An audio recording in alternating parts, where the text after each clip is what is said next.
আমাদের প্রাথমিক যেই লক্ষ্যটা ছিল সেটা হচ্ছে নিরাপত্তাটা নিশ্চিত করা। কারণ আপনারা জানেন যে ঈদের সময় আমরা প্রচুর পরিমাণে ছিনতাইয়ের ঘটনাগুলো বেড়ে যায় এবং যাত্রীরা বাড়ি যাওয়ার সময় ছিনতাইয়ের শিকার হয় এবং নানা ধরনের দুর্ঘটনার শিকার হয়। সেগুলো যেন এড়ানো যায় এবং সেগুলো যেন নিয়ন্ত্রণ করা যায়, সেজন্য ট্রাফিক পুলিশ এবং সিটি কর্পোরেশনের সমন্বয়ের মাধ্যমে সিসিটিভি ক্যামেরা আমরা লাগিয়েছি এবং কন্ট্রোল রুম থেকে সেগুলো সার্বক্ষণিক মনিটর করা হবে। আমরা সরজমিনে পরিদর্শন করে দেখলাম যে যথেষ্ট যা সিসিটিভি ক্যামেরা লাগানো হয়েছে তা যথেষ্ট নয়। এটা আমরা অ্যাটলিস্ট আরও 3x বাড়াবো, যাতে করে এমন কোনো জায়গা ব্লাইন্ড স্পটে না পড়ে যায় যেখানে কোনো ধরনের দুর্ঘটনা কিংবা কেউ হয়রানি কিংবা কোনো প্রকার ছিনতাইয়ের শিকার না হন, সেটা নিশ্চিত করার জন্য আরও বৃদ্ধি করা হবে। এবং পাশাপাশি যেহেতু ঈদের আর মাত্র কয়েকদিন বাকি, এই সময় হয়তো অনেক কাজে, যেমন এই জায়গায় আমরা দেখলাম অনেক জায়গায় খানাখন্দ আছে, রাস্তাগুলো ভাঙাচোরা আছে। এখন তো এই ধরনের কাজে হাত দেওয়া যাবে না, কারণ ঈদের মাত্র কয়েকদিন বাকি। তবে ঈদের পর এগুলো আমরা সমাধান করব। এবং এখানে সিটি কর্পোরেশনের যারা কর্মকর্তা আছেন, আমরা অভিযোগ পেলাম এখানকার যারা বাস মালিক আছেন তাদের থেকে যে তাদের অ্যাক্টিভিটি একটু কম, তাদের রেসপন্স পাওয়া যায় না। আমরা সেক্ষেত্রেও তাদেরকে অ্যাক্টিভেট করার এবং এখানে আরও ভালো কর্মকর্তা দেওয়া যারা আসলে এখানকার সমস্যাগুলো সমাধান করতে পারবে সেই উদ্যোগগুলো নিবে। মাননীয় উপদেষ্টা, আমরা দেখেছি যে ঈদের সময়টায় সাধারণত উত্তরবঙ্গের যে সড়কটা চন্দ্রামুখী রাস্তাটা প্রচণ্ড যানজটের সৃষ্টি হয়। তো বিগত সরকার বা সবসময় দেখেছি সড়ক পরিবহনের পক্ষ থেকে অতিরিক্ত পুলিশ মোতায়েন করা হয় যাতে কোনো গাড়ি মানে উল্টাপাল্টা চলাচল না করতে পারে। তো এইবার এই বিষয়ে কোনো মনিটরিং করেছে?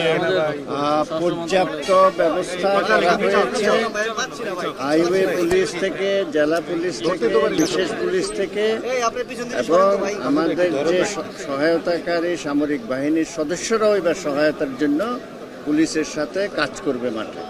এবং আমরা বিভিন্ন জায়গাগুলো চিহ্নিত করেছি যেখানে যেখানে যানজট আপনি যেটা বললেন সেটা হয়, সেগুলা যাতে সহনীয় মাত্রায় থাকে তার সর্বরকমের চেষ্টা করা হয়েছে, পরিকল্পনা করা হয়েছে।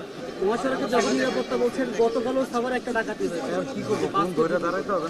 এইরকম মানুষের মধ্যে নিরাপত্তাহীনতা আছে, কি ব্যবস্থা নিচ্ছে নিরাপত্তাটা তো পুলিশ? আপনি একটু বলেন। আচ্ছা, আমি আমার কাজটা বলি। আমার কাজটা হচ্ছে যে ওই রাস্তায় অনেক জায়গায় মেরামত দরকার ছিল, সেগুলো আমরা মেরামতগুলো দ্রুত মানে যতটা করা সম্ভব ততটা করছি, যাতে ওই মানে ট্রাফিক জ্যামটা না হয়। এইটা একটা কাজ আমরা করছি এবং যেগুলো আনফিনিশড আছে সেগুলো আজকে অথবা কালকের মধ্যে শেষ হয়ে যাবে। আর হচ্ছে যে এখানে এসে যেটা দেখলাম সেটা হচ্ছে এটা তো একটা নোংরা, এটা তো কোনো একটা মনে হয় না এটাকে।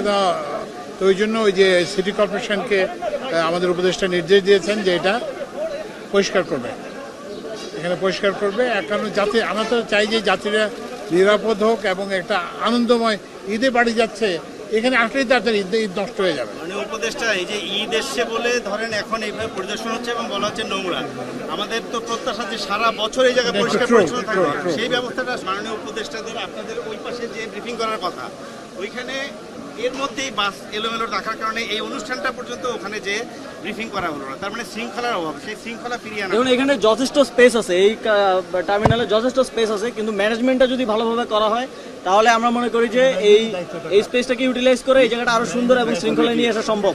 যেমন এই যে টার্মিনালে এখান থেকে কিন্তু যাত্রী ওঠার কথা, কিন্তু বাসগুলো যাত্রী ওঠায় রাস্তা থেকে। তো একটা বাস যখন রাস্তায় যেতে যেতে পুরো পথে সে যাত্রী উঠায়, তাহলে তো পুরো রাস্তায় জ্যাম লাগবে স্বাভাবিকভাবে। সামনে রাস্তা খালি কিন্তু জ্যাম লেগে আছে, কারণ তারা যাত্রী উঠাচ্ছে।